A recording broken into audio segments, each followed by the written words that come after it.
La censura de prensa, la persecución a intelectuales, el allanamiento de mi casa en el Tigre, el asesinato de amigos queridos y la pérdida de una hija que murió combatiéndolos son algunos de los hechos que me obligan a esta forma de expresión clandestina después de haber opinado libremente como escritor y periodista durante casi 30 años. Él va a la cita ahí en la avenida San Juan, ¿cierto? Y a una cita, él va por solidaridad a una cita. Un muchachito que había trabajado con él en la estructura de inteligencia, le plantea que está sin vivienda, sin lugar donde meterse. Walsh le cree, le acepta la cita, va a la cita con este muchachito. Y este muchachito en realidad había sido destrozado en la tortura por el Tigre Acosta, por el grupo de tareas 332 de la Escuela Mecánica de la Armada. Y le había cantado al Tigre que él podía llegar a Rodolfo Walsh. Rodolfo viaja con el contrato de la casa clandestina que ocupaban con Lilia y viaja con un montón de cartas, un paquete de cartas que va a tirar de cartas a la Junta Militar que va a tirar desde los buzones. Ahí en la cita estaban agazapados para tratar de capturarlo vivo los hombres del grupo de tareas del grupo 332 de la Escuela Mecánica de la Armada, con el siniestro jefe de inteligencia, el Tigre Acosta. Estaba Astiz, estaban todos los personajes más tenebrosos de la ESMA, porque claro, se trataba de un personaje central a capturar. Y ahí Rodolfo como que percibe algo, huele que la cita está cantada, que es una cita envenenada, ¿no? Y se vuelve, y cuando se vuelve ve a los tipos que están ya en posición de alerta como patearse. Astiz, por alguna razón, no se atreve a tirarse sobre él, a taclearlo, porque era la técnica era un poco esa de Astiz, ¿no? Tirarse como un tacle. Y entonces Rodolfo medio se parapeta detrás de un árbol y saca la pistola Walter que llevaba acá, siempre en el cinto, saca la Walter, y el subcomisario Weber, de la Policía Federal, que integraba la patota, lo mata. Me llaman Rodolfo Walsh. Cuando chico, ese nombre no terminaba de convencerme. Pensaba que no me serviría, por ejemplo, para ser presidente de la República. Nací en Choel, que quiere decir corazón de palo. Mi padre era mayordomo de estancia. Tuvo 3er grado, pero sabía bolear avestruces. Hablaba con los caballos. Mi madre murió en medio de cosas que no amaba: el campo, la pobreza. El 36 fue el año de la caída. Empezó con un remate y terminó con un éxodo.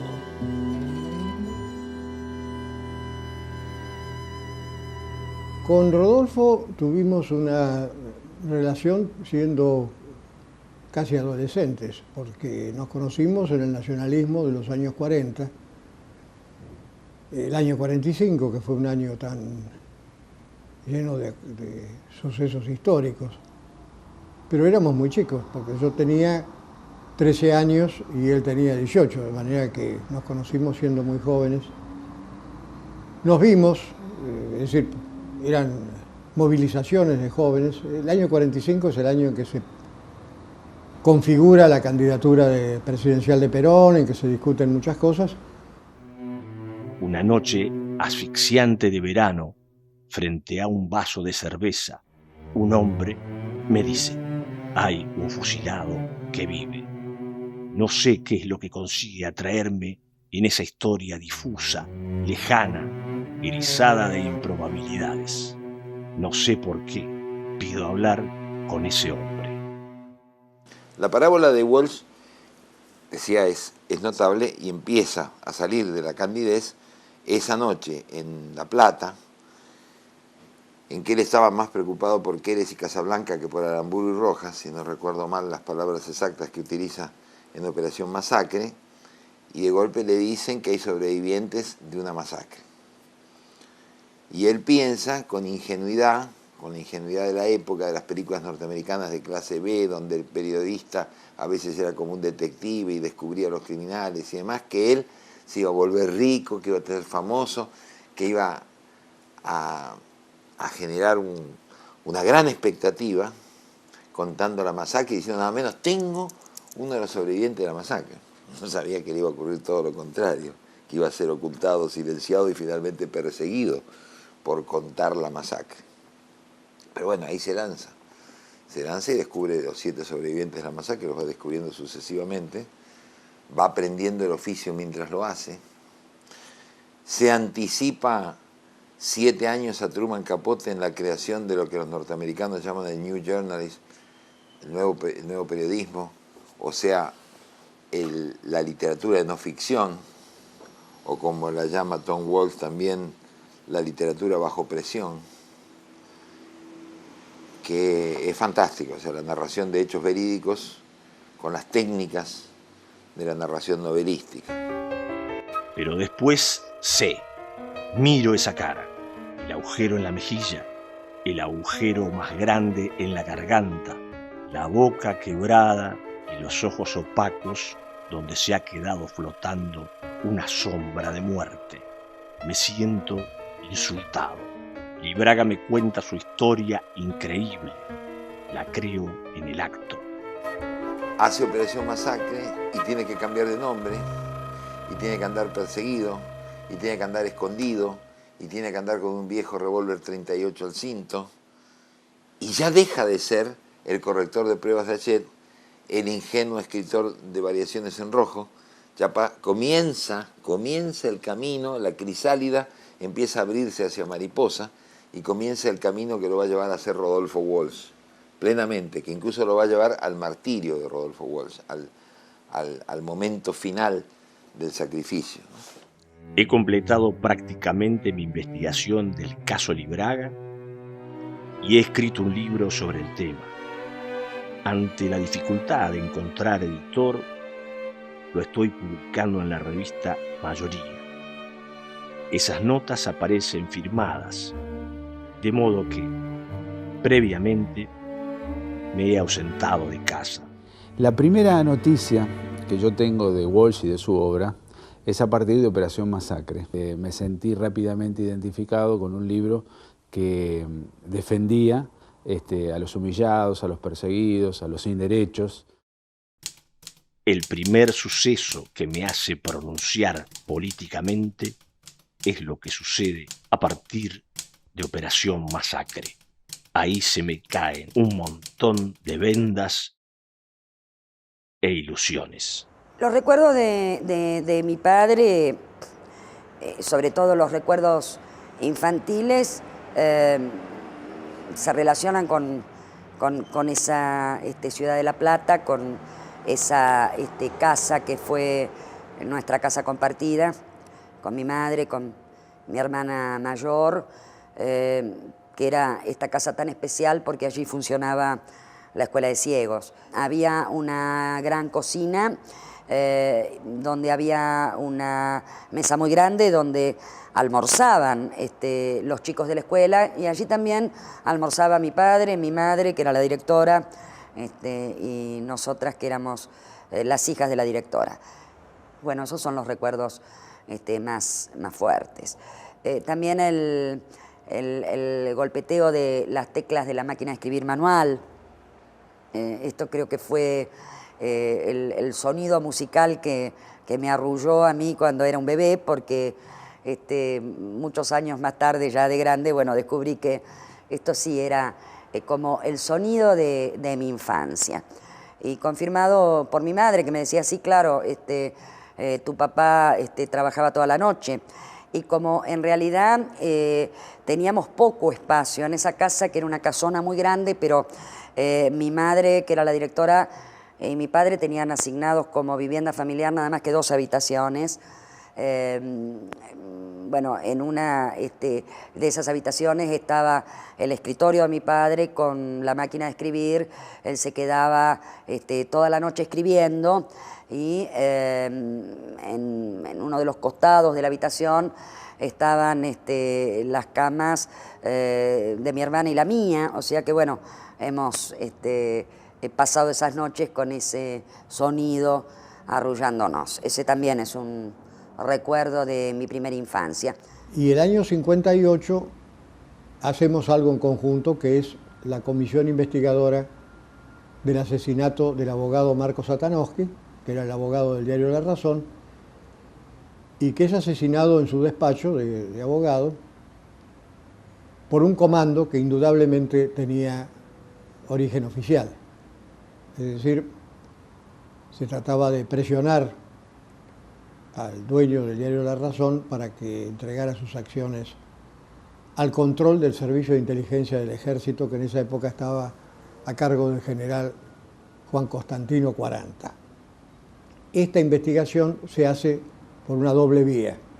Hay una investigación periodística, es decir, personal, que la hace Rodolfo, y una investigación parlamentaria, los autores identificados, pero impunes. En el caso del asesinato de Satanowski estaba prácticamente todo descubierto y sin embargo nunca hubo nadie condenado, a pesar de que se trataba de un abogado importante, de uno de los abogados más importantes de Buenos Aires en esa época. En el año 59 es la Revolución Cubana y bueno, uno de nuestros amigos de la primera juventud, Jorge Massetti, organiza la agencia de noticias Prensa Latina con sede en La Habana. Estábamos en contacto con él, nos veíamos con frecuencia. Sí, en el Café La Paz era nuestro club político, intercambio de información y todo eso. Y en el 59 entonces viajamos a Cuba. Con diferencia de pocos meses viaja él y viajo yo.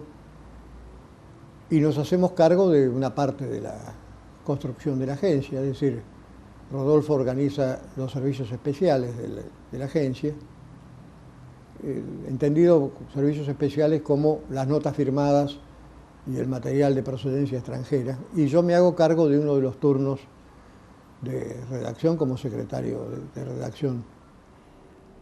Walsh era uno de los, fundamentalmente en la agencia en estos primeros tiempos, había periodistas de casi todos, de muchos países de América Latina, pero en particular la mayor cantidad eran argentinos y cubanos, porque el primer director de la agencia, Ricardo Massetti, era un buen periodista argentino que lógicamente conocía mucho mejor a los periodistas argentinos que a los de otros países latinoamericanos. Entonces, Walsh era uno de ellos, pero descollaba. Cada uno de estos periodistas argentinos tenían sus características. Las características físicas y espirituales de Walsh eran muy suyas, pero eran las propias de un intelectual, de un buen escritor como era él, un buen periodista como él era. Era su físico, era un hombre delgado, de mediana estatura, con gafas, hablar pausado, de hablar en tono moderado. Se notaba enseguida que era un hombre poseedor de una gran cultura y sobre todo nos llamaba la atención a nosotros y nos producía curiosidad que ya entonces les había hecho un libro muy conocido en América, que era la Operación Masacre de los desmanes de la dictadura, de una de las dictaduras en Argentina, que verdaderamente había que ser un hombre valiente para escribir algo como eso en un país como Argentina. Él daba un hombre valiente, pero no nos podíamos imaginar que era un hombre tan osado como lo fue.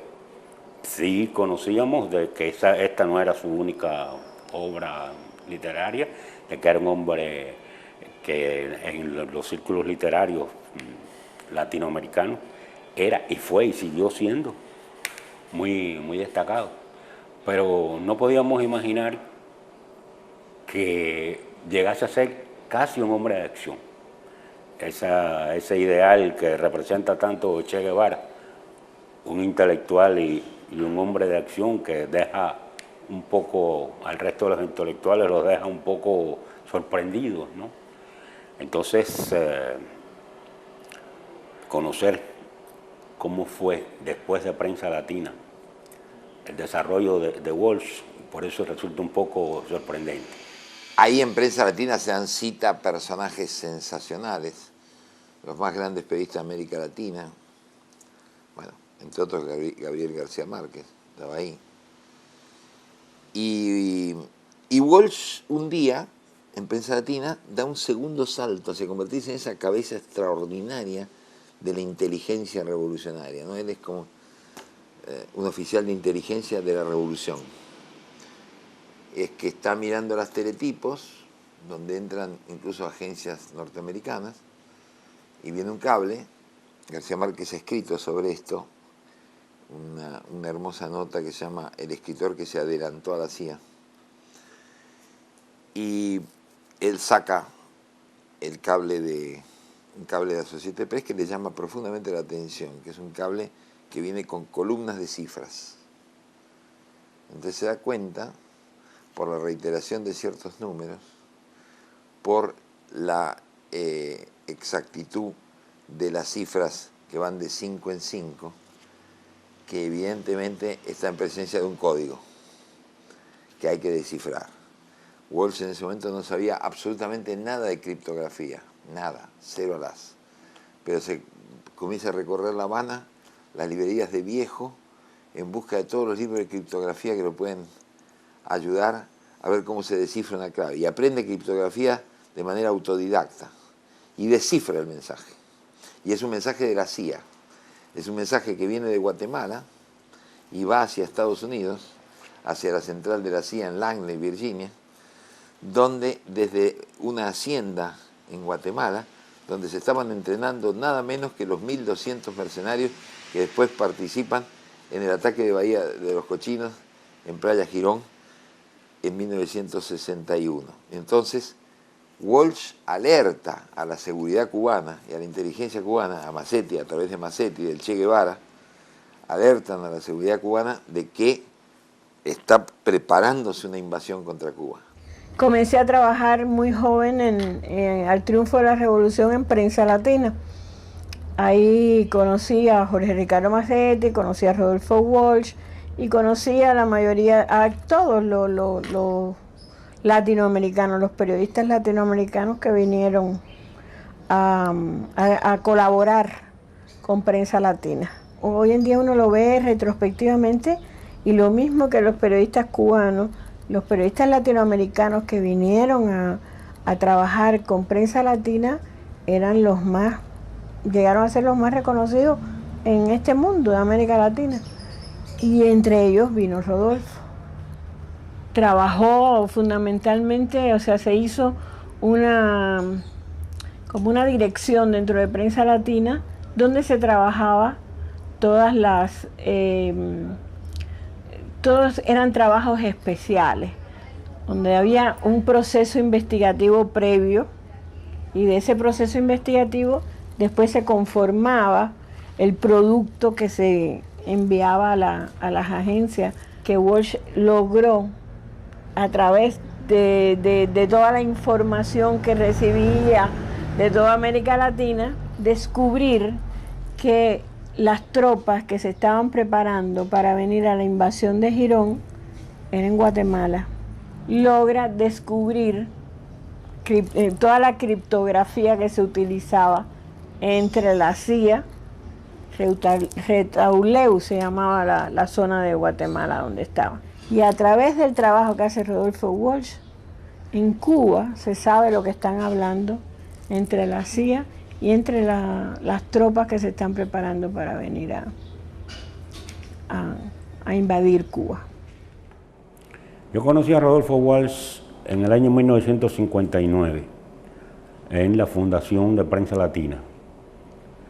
Él y yo estuvimos entre esos fundadores que comenzamos a trabajar incluso algunos meses antes de que la agencia lanzara sus primeros despachos para ser transmitidos. Me llamaba la atención, por ejemplo, las reuniones, los consejos de dirección, las intervenciones que hacía Walsh eran muy finas, eran no era una cosa de hablar demasiado, pero era hablar con las palabras que decía eran una economía de palabras, pero muy certeras siempre, con una facilidad para ir al centro de los asuntos, que es una muestra también de inteligencia.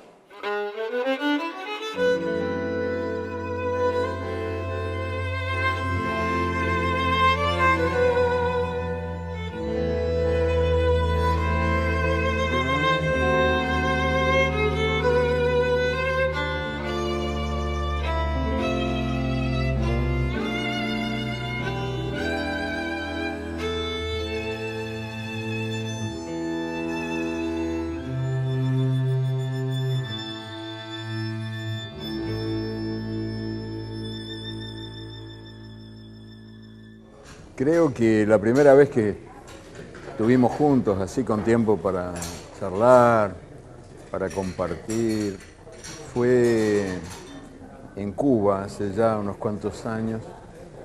Coincidimos los dos como jurados de Casa de las Américas. No me acuerdo qué año fue eso, debe haber sido, ponerle, cerca del 70, por ahí. Y nos entendimos muy bien. Veníamos caminando caminos parecidos. Y a los dos se nos ocurrió la misma idea. Queríamos ir a ver una fábrica de tabaco. Queríamos ver cómo se hacían los habanos. Y entonces pedimos los dos. A los demás no les interesó mucho el asunto, de modo que éramos nosotros dos nomás. Pedimos para ir a ver cómo se hacían los habanos.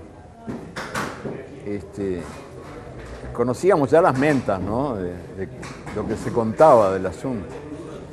Y ahí fuimos a una planta de creación de habanos, todos estos magos del tabaco trabajando contra el muslo, y nos encontramos con que estaban leyendo Operación Masacre, porque hay una vieja tradición cubana que yo sepa yo no la he visto en ningún otro lugar del mundo, que viene de los viejos tiempos coloniales, según la cual las plantas de tabaco tienen un lector, o sea, un tipo que está ahí arriba, sentado en algo así como un pupitre, y lee un libro para todos los obreros que están trabajando, armando los mejores habanos del mundo.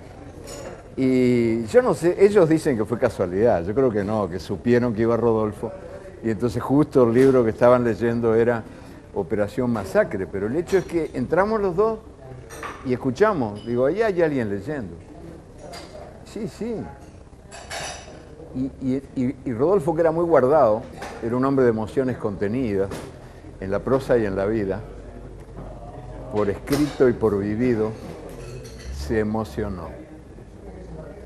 De modo que lo primero que te podría decir que recuerdo de él es un raro acto de emoción que lo desbordó. Estaba claramente tocado. Mi padre vive en la ciudad de Buenos Aires y bueno, nos vemos los fines de semana, pasamos los veraneos juntos en la Casa del Tigre. Ya cuando yo tengo 15 años, mi padre está fundando el periódico de la CGT de los Argentinos. Yo Yo sigo viviendo en la ciudad de La Plata, pero una vez por semana voy a la CGT en la calle Paseo Colón. Trabajo en una pequeña oficinita de la Federación Gráfica junto con Milton Roberts, un periodista que todos quisimos mucho, que falleció de enfermedad. Se fue siendo una persona muy joven y muy querida. Y con Milton Roberts, yo que tenía 15 años y otros jóvenes que también colaborábamos, hacíamos la distribución del periódico de la CGT de los Argentinos. Todo se hacía manualmente, escribíamos a máquina unas etiquetitas que le pegábamos una por una a los periódicos, que eran las direcciones. Ese periódico se mandaba a todas partes y entonces, bueno, todo el trabajo de enrollarlos y de ponerles la dirección para hacer, bueno, lo que hoy llamamos un mailing. Eso era manual, llevaba mucho tiempo y lo hacíamos con muchísimo entusiasmo. Esa también fue una experiencia donde yo lo veo a mi padre cambiar. Él mismo lo va a contar en sus escritos personales, en su diario íntimo, cómo lo transforma la experiencia de la CGT de los Argentinos, fundar un periódico para una central de trabajadores, cómo lo marca esto en el oficio que él llamó el violento oficio de escribir, cómo se escribe para los trabajadores. El periódico de la CGT de los Argentinos, la verdad que si uno relee esos ejemplares, allí nos encontramos con las campañas que él desarrolla. La secta del gatillo alegre, hoy se llama gatillo fácil en la Argentina, pero allí está la secta del gatillo alegre, que bueno, hoy ya todos nos imaginamos qué significa. La secta de la mano en la lata, todos nos damos cuenta hoy qué significa la mano en la lata. La primera denuncia, ya en el año 69, sobre un asesino que se llamaba Echecolás. Bueno, las tareas de inteligencia son muy variadas y muy amplias. Son desde apoyo a lo operativo, ¿no es cierto? O sea, hacer inteligencia respecto de un objetivo determinado, de una acción militar que se va a desarrollar, hasta la inteligencia de carácter, esa sería de carácter táctico, esta que estamos señalando, y otra de carácter estratégico, que es ver los lineamientos generales de cómo se mueve la represión, de cómo se mueve el enemigo, etcétera, etcétera.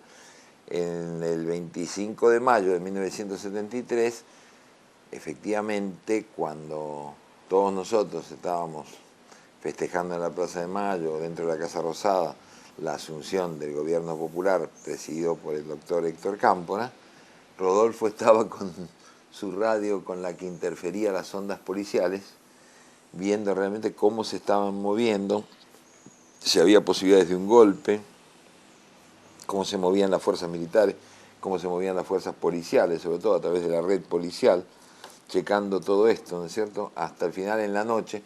En la noche estuvimos juntos en la liberación de los presos políticos, fuimos en una renoleta toda picada al techo que yo tenía, con mi compañera Silvia, con su compañera Lidia, no recuerdo si había alguien más, porque esa renoleta a veces parecía de goma y se llenaba de gente.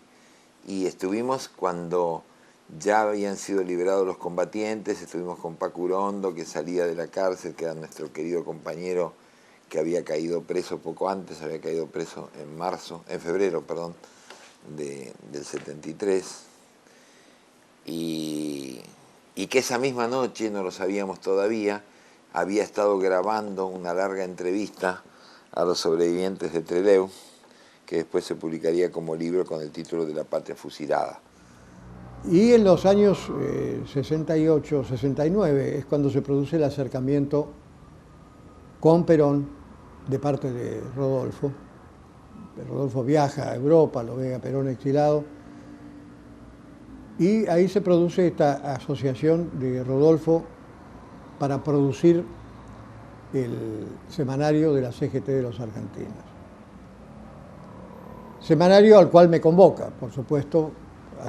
Teníamos la idea de que compartíamos iniciativas riesgosas y poco productivas en el terreno personal, porque la verdad es que ahí hicimos periodismo profesional, pero en condiciones no profesionales. Todos teníamos algún trabajo del cual vivíamos y ahí se hizo el periódico de la CGT de los argentinos con Horacio Brevisky, Rodolfo, Hipólito Solari Irigoyen. Fue una linda experiencia, se hicieron 50 ediciones legales y 5 ediciones clandestinas, y ahí se publicó como folletín ¿Quién mató a Rosendo?, que es otra gran demostración de cómo la prosa periodística embellecida por un gran escritor se puede leer en cualquier época. En esa época todo el mundo sabía quién era Rosendo, hoy casi nadie sabe, pero se lee igual. Ya estamos hablando de quién mató a Rosendo, se refiere a Rosendo García, que era un dirigente sindical de peso mediano, de peso medio, de la UOM, de la Unión Obrera Metalúrgica, y que era una especie de protegido o hombre con futuro dentro de esa organización sindical y directamente relacionado con Augusto Timoteo Bandor, que era uno de los líderes sindicales, también caracterizado como burócrata sindical en esa época. Dos grupos de peronistas enfrentados entre ellos, que se podían denominar por un lado burócratas y de derecha y por otro lado sindicalistas y revolucionarios, coinciden en una confitería tomando algo, por supuesto en mesas separadas, y cuando se reconocen mutuamente hay como un conato de agresión, peleas, y termina en un tiroteo brutal donde hay 3 muertos. Uno de ellos Rosendo García y los otros 2 del bando de peronistas revolucionarios. Las primeras informaciones de los diarios, que escriben en cadena, todos escriben exactamente lo mismo, como se transmite en cadena, bueno, en este caso escribían en cadena, dando a entender de que los disparos habían surgido del grupo, que los agresores habían sido los del peronismo revolucionario.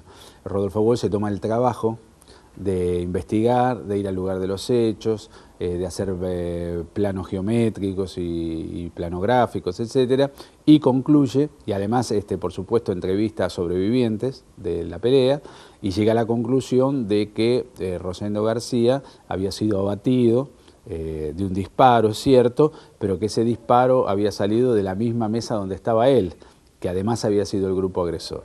Hacia fines de la década del 60, cuando papá empieza a contarnos de su militancia en el peronismo de base, de los Villaflor, de la relación de admiración que tiene con el negro Villaflor, también víctima de la última dictadura militar, y sobre todo las historias de trabajadores que a él lo impresionaban tanto.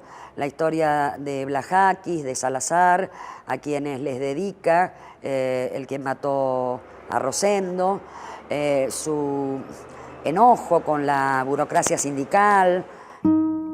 Cuando 40.000 hombres y mujeres salen a la calle, en Córdoba, un héroe es cualquiera. Nuestras clases dominantes han procurado siempre que los trabajadores no tengan historia, no tengan doctrina, no tengan héroes ni mártires. Cada lucha debe empezar de nuevo, separada de las luchas anteriores. Yo creo que Rodolfo es un hombre con una carga ética muy densa, muy profunda, y que su ética con relación al periodismo lo lleva naturalmente a la militancia, porque en esa búsqueda de la verdad, o sea, el Che decía que la verdad es revolucionaria, y bueno, Rodolfo entra a la revolución a través de la búsqueda de la verdad. En su búsqueda implacable de la verdad hasta las últimas consecuencias, pasa naturalmente a la militancia.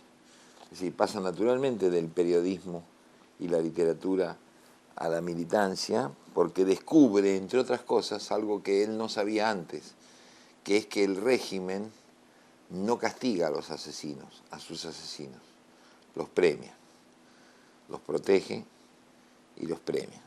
Descubre eso con Operación Masacre, entre otras cosas. Y eso lo va llevando naturalmente a la militancia, y esa militancia se va profundizando. A partir de la experiencia de la CGTA, esa militancia por la verdad, esa búsqueda de la verdad, ya no solo es individual, y se da con sus libros firmados por Rodolfo Walsh, sino que pasa incluso a ser anónima. Él se funde en la masa, él pasa a un periodo nuevo de ascesis, digamos, y incluso desaparece. Él va a retomar su nombre recién al final, en la carta de un escritor a la Junta Militar. Ahí ingresan un largo periodo colectivo, de construcción colectiva, que será primero con la CGTA y luego, casi naturalmente, con las organizaciones armadas, en primer lugar las Fuerzas Armadas Peronistas. ¿Por qué? Porque todos nosotros, como generación, llegamos a la conclusión en un momento determinado que lo que llamábamos el sindicalismo de liberación, que podía ser la CGT a nivel nacional, los sindicatos de Córdoba, Citrac y Citram, etcétera, etcétera, tenían un tope, tenían un techo estructural que es el propio techo que da el sindicalismo, y que hacía falta el Partido Revolucionario, es decir, que hacía falta la organización revolucionaria que condujera, ¿no es cierto?, hacia la liberación nacional y social de la Argentina. Rodolfo comienza a vincularse con la FAP, comienza en la estructura de inteligencia de la FAP, de las Fuerzas Armadas Peronistas, y después va a pasar de la FAP, naturalmente casi, a través de las propias estructuras en las que él militaba, a la FARC, las Fuerzas Armadas Revolucionarias, que son la organización que nace primero como organización de apoyo de la guerrilla del Che en Bolivia, que después, digamos así, se peronizan, que ingresan al movimiento peronista a través de un célebre documento que se publica en la revista Cristianismo y Revolución. Y Rodolfo pasa también de la estructura de inteligencia de la FAP a la estructura de inteligencia de la FARC. Y de allí, cuando la FARC se fusionen con Montoneros dentro de una organización más amplia que pasa a llamarse Montoneros, a la estructura de inteligencia de Montoneros. Es decir, hace todo un tránsito por las estructuras de inteligencia de estas tres organizaciones revolucionarias, ¿no es cierto? Mi padre era un hombre que hablaba poco, era un hombre de pocas palabras, era un hombre que escribía, o sea que en realidad él tenía, y esto lo reconocía, dificultades para la conversación. O sea que estar con él, compartir la vida familiar con él, implicaba estar cerca de un hombre que siempre escuchaba muchísimo más de lo que decía. Él decía poco. Por supuesto, los recuerdos tienen que ver con él en distintas circunstancias, pero siempre pendiente de su propia escritura. O sea, su máquina de escribir ocupaba un lugar central de cualquier lugar que él habitara, y siempre había algún texto, alguna hoja en la máquina de escribir que estuviera por la mitad. O sea que creo que mi hermana y yo crecimos comprendiendo que el ejercicio de la conversación con papá era que papá escuchaba. Mi hermana y yo hablábamos. Ahora, él tenía gran interés por lo que tanto Vicky como yo le contábamos, y la relación familiar fue siempre muy intensa, muy afectuosa, muy, diría yo, comunicativa, porque a pesar de que, insisto, papá hablaba poco, él permanentemente nos preguntaba qué hacíamos, qué pensábamos, qué queríamos, qué necesitábamos, y esto daba lugar a debates muy intensos. Ahora hay que vivir una vida más racional, pensando que todo esto va a durar 10 años 20 años, hasta que uno se muera, y que yo no soy el héroe de la historieta, sino uno más, alguien que pone un poco el hombro todos los días y cuando es necesario pone algo más. Pero teniendo en cuenta que debo y puedo también actuar en otro terreno, sin enceguecerme en la pura acción. Debo pensar sin retroceder y volver a pensar. En los 9 meses de existencia, Noticias, eso pasó de esos 6.000, 8.000 ejemplares iniciales a 150.000 diarios y a convertirse realmente en una referencia tanto para militantes como para simpatizantes, como para mucha gente de la clase trabajadora, y fue una enorme alegría para los que a veces viajábamos en los trenes hacia zonas populares, ver que ya los trabajadores no leían solo crónica, sino que aparecían muchas noticias ahí, compitiendo. Rodolfo, que era, digamos, el más famoso de todos nosotros, y como decía Berbisky, el que mejor dominaba el instrumento, que era el español, tuvo una inmensa humildad en Noticias. Él fue jefe de la sección policial y hizo realmente una sección policial de lujo. Pero además, él fue maestro de los jóvenes reporteros y redactores que tenía a cargo. Y recuerdo que la madrugada que vino a clausurarlo el comisario Villar, entró cargado de granadas con la ametralladora en la mano, al grito de ¿dónde está el escritorio de Rodolfo Walsh? Como si ese escritorio, el escritorio mágicamente produjera las investigaciones de Rodolfo. No sé qué esperaba encontrar en el escritorio de Walsh, pero evidentemente lo poco que encontró lo decepcionó mucho, se enfureció bastante porque no era lo que él esperaba de manera fetichista encontrar el comisario. Ahora, eso marca quién era Rodolfo Walsh. Que también Rodolfo peleó para que se reconociera el periodismo como un género literario. O sea, y en eso, por eso creo que nos entendimos los dos, porque andábamos peleando por cosas muy parecidas dentro y fuera de la literatura, no solo en la literatura, pero también en ella, peleando por contra, ¿cómo te diría?, la humillación del periodismo como un género subalterno, condenado a sobrevivir de mala manera en los suburbios de las bellas letras, en cuyo altar resplandecía la imagen divina de los poetas, de los hacedores de la alta literatura. Y Rodolfo con su ejemplo demostró, fue uno de los que mejor demostró, otros lo habían hecho antes ya, que el periodismo puede ser, y es de hecho, un género literario. Literatura es el conjunto de mensajes que emite una sociedad, mensajes escritos que emite una sociedad, tengan la forma que tengan la forma de artículo, de libro, de novela, de cuento, de crónica, de lo que sea. Rodolfo fue un gran escritor no solo en sus espléndidos relatos, no solo en sus obras de teatro, estupendas también, sino además en sus crónicas, en sus artículos, en su trabajo de denuncia periodística, que tuvo y sigue teniendo el más alto nivel. Claro, había que hacer células, 10, 12, 15 células que hicieran prensa para el movimiento, o sea, que fueran tirando nuestra posición en el movimiento de masas y fueran estableciendo una resistencia frente a la dictadura, que fuéramos socializando, ampliando una prensa de la resistencia, es decir, una prensa no de grandes aparatos, no una prensa legal.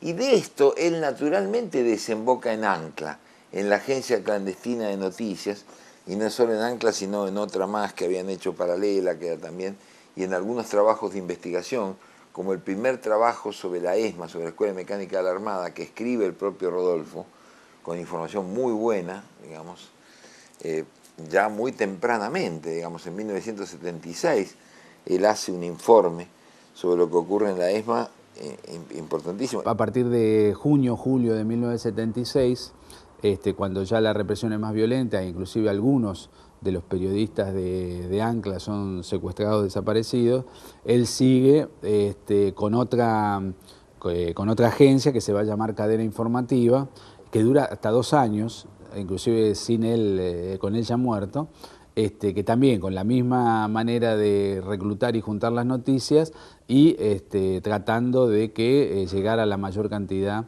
de lectores posibles. Con el mínimo material, con la mínima infraestructura, logra realmente denunciar a la dictadura más sangrienta que hubo en este país.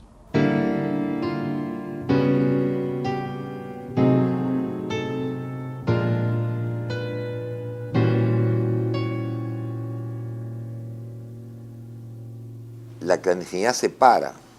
Yo no sabía, para mí fue una revelación tardía, muchos años más tarde, ya en el exilio, en el 79, enterarme de los papeles críticos de Walsh hacia la conducción de la organización. O sea, venía el horror, la máquina del horror y la muerte, encabezada por Videla, Macera y Agosti, estaba ya en marcha y iba a arrasar todo lo que se le pusiera enfrente. También iba a arrasar a esa locomotora que pretendía ser la conducción nacional, que intentaba obstruir el camino de la otra locomotora gigantesca que venía a 200 kilómetros por hora y que se la llevó puesta, digamos. O sea, era obvio que la organización no iba a poder resistir el embate de un aparato muchísimo más fuerte si simplemente hacía una guerra de aparatos. Y empiezan tiempos durísimos. En marzo del 76, el golpe.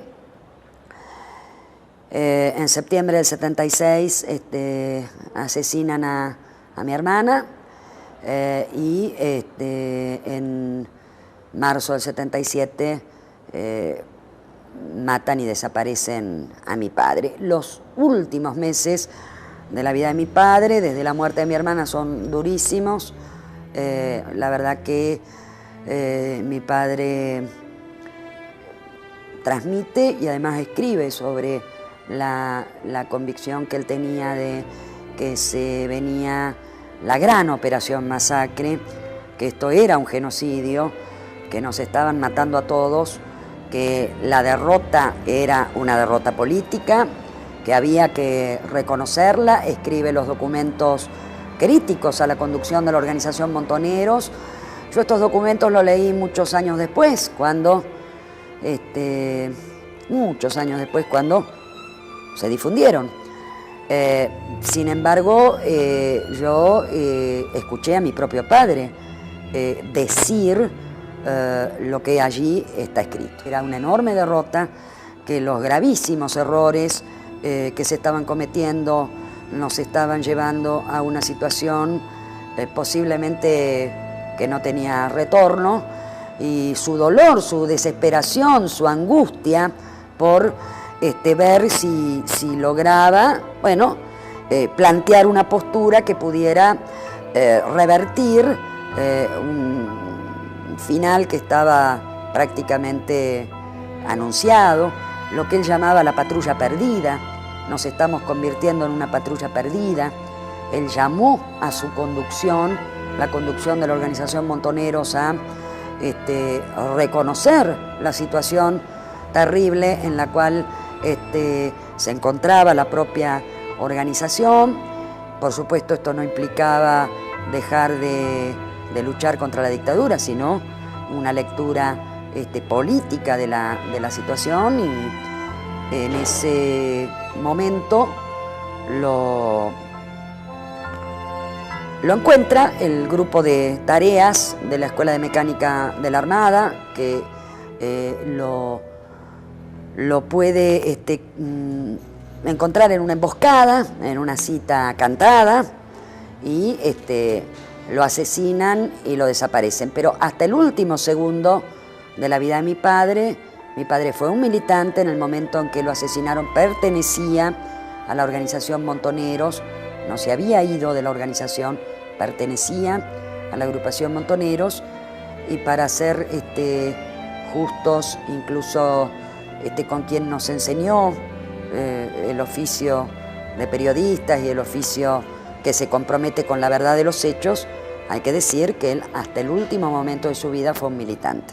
Con el golpe militar, él es uno de los primeros que se da cuenta que hay que abandonar la lucha frontal contra la dictadura, es decir, no enfrentar un ejército a otro ejército, porque evidentemente, como dirían los muchachos, se pierde por goleada, sino evidentemente tratar de hacer, volver, como él dice con sus palabras, volver a la resistencia, a la vieja resistencia peronista, dejar el fusil y el combate abierto para refugiarse en el mimeógrafo, que era la manera de escribir que se usaba en esa época, llevado al tiempo de él, ancla y cadena informativa, y en vez del fusil usar los caños, que los caños eran a su vez lo que eran las bombas caseras que se ponían en aquellos lugares para amedrentar a los funcionarios de la dictadura de turno.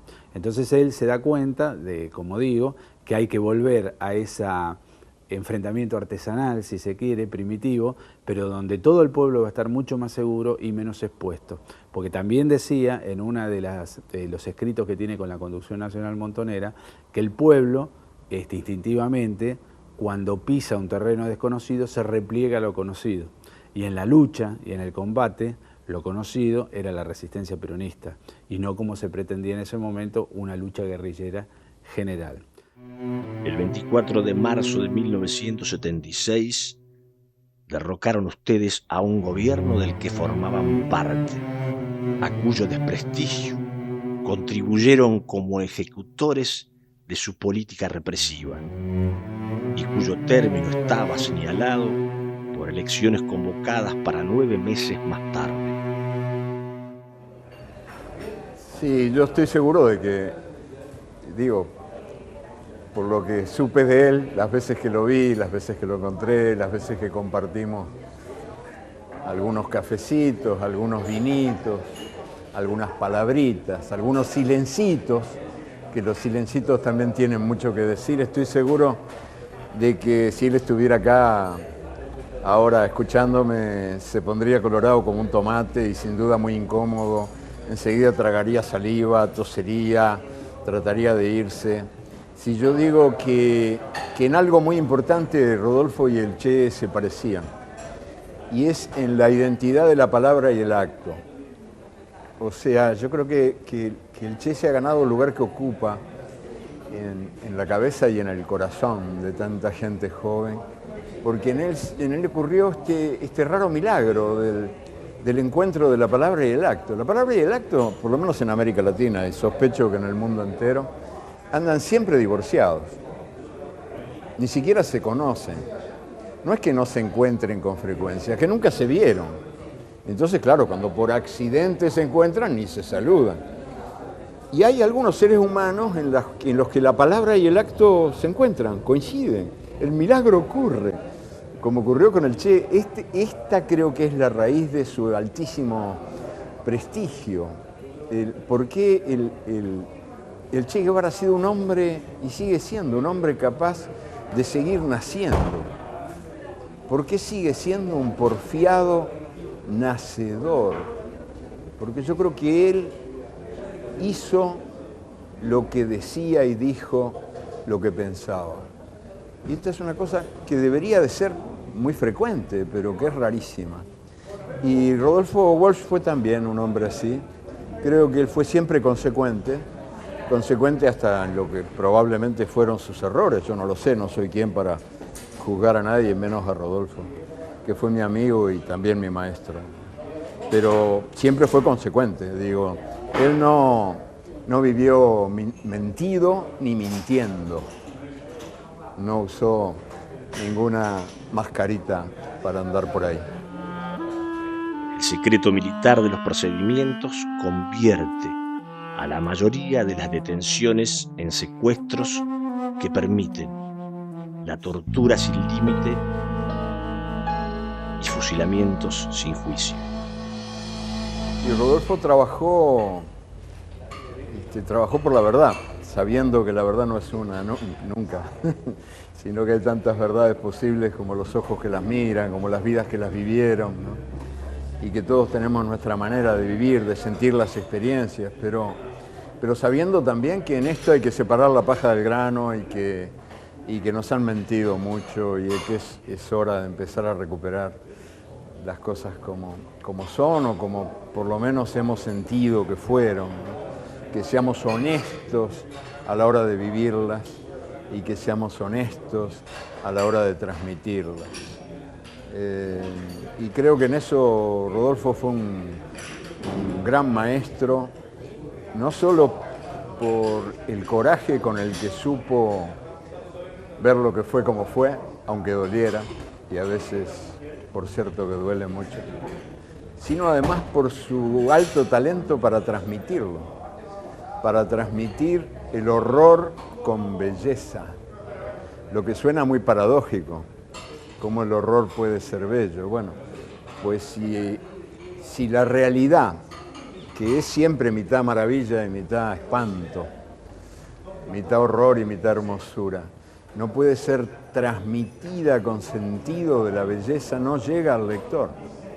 Se convierte en toda esta pésima plumbea literatura de parroquia, hecha con las mejores intenciones, pero que no despierta a nadie, que al revés contribuye a dormir a los despiertos, ¿no? Y la literatura de Rodolfo, en cambio, yo estoy seguro de que resucita a los muertos. Por eso no hay que leerla en voz alta en los cementerios, porque se arma un lío tremendo. Mediante sucesivas concesiones al supuesto de que el fin de exterminar a la guerrilla justifica todos los medios que usan, han llegado ustedes a la tortura absoluta, intemporal, metafísica, en la medida en que el fin original de obtener información se extravía en las mentes perturbadas que la administran para ceder al impulso de machacar la sustancia humana hasta quebrarla. Cuando asesinan a mi hermana, 29 de septiembre de 1976, eso fue un golpe terrible para mi padre, por supuesto para mí. Vicky es mi única hermana. Yo estaba embarazada de mi hijo Mariano. La verdad que bueno, fue terrible. Yo me encuentro con mi padre muchas veces para conversar sobre cómo afrontábamos esto que nos ocurría. Y entonces, bueno, hablamos sobre la militancia, sobre Montoneros, sobre lo que cada uno pensaba que estaba ocurriendo.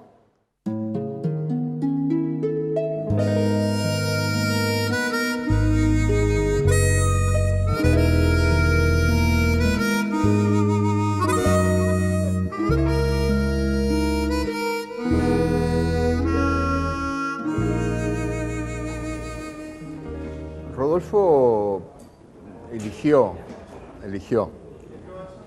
en las palabras que escribió, en la vida que vivió, eligió un camino difícil. Eligió ese camino de la comunión de la palabra y el acto, ese camino de la identidad entre su compromiso social, su compromiso con los demás, eso que llaman compromiso político, que es una palabra dudosa, pero bueno, entre su compromiso político y su tarea creadora.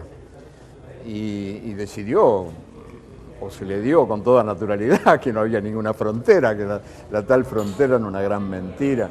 Y él fue el mismo siempre, el mismo cuando escribía cuentos, cuando escribía obras de teatro, cuando escribía crónicas de denuncia, o cuando participaba de la militancia activa como participó durante tanto tiempo y de un modo tan intenso. Y yo creo que pagó las consecuencias, digo, él lo supo, eso no le importó nada, supo que eso no iba a contribuir a la campaña por el levantamiento de su propia estatua, digo, son actitudes muy humanas y por lo tanto bastante enemigas del bronce y del mármol, y creo que él se cagó en eso, que se le importaba un carajo, para decirlo clarito. Y lo bien que hizo en cagarse en eso, porque el arte, cuando es verdadero, no tiene edad ni tiene apuro.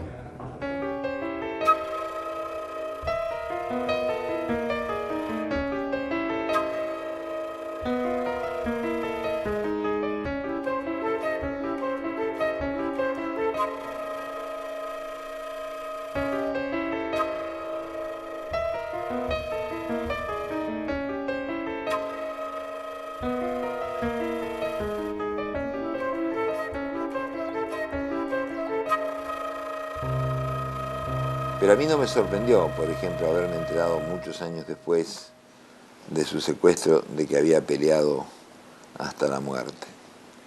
Siempre pensé que él lo haría, ¿no? Que él no se entregaría.